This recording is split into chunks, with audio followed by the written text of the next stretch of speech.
what sort of turnout are we expecting today? Well, the turnout is expected to be very low, and the reason for it is people just really don't trust the democratic process here. They feel that there's been no change. They feel that the political elite really only serves to enrich itself. And so there's a combination of both apathy, people just not bothering to renew their voting cards, people not bothering to engage, and intentionally trying to boycott the vote. There is a protest movement which erupted in September 2019, protesting government corruption, many of whom have decided to not engage whatsoever as a kind of a stand against the system, saying that it doesn't matter if they vote, it won't do anything at all.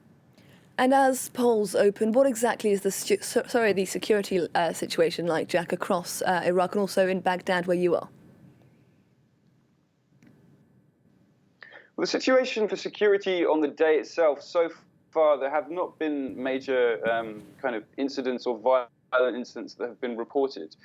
It's more over the course of most of the last year, for people who are engaged in politics, there have been multiple repeated targeted assassinations against political activists. 30 have been killed and there have been more than 80 attempts.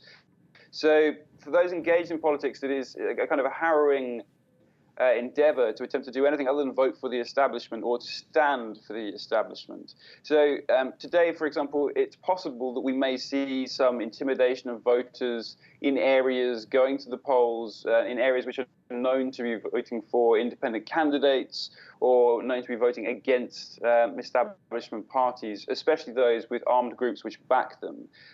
It remains to be seen. We don't know how it's going to go down yet today, but that's very much a possibility and is something which has happened before. So we'll be looking out for that and to find out what happens over the course of the day. And Jack, who are the main political figures to look out for in this election and what do they stand for? Well, the main political figures is going to be the followers of Muqtada al-Sadr. He's a powerful Shia cleric who famously antagonized the Americans during the 2000s and was probably the most influential political figure in the country today. He's not going to lead the country, but he commands a bloc which is likely to be the largest bloc in parliament. Secondly, it's the Fatah alliance of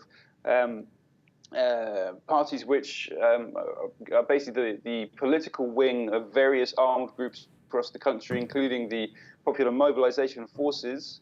And thirdly, we're expecting the KDP, which is the Kurdish Democratic Party, to also retain a lot of their seats in the north. So those are the three groups who are likely to lead.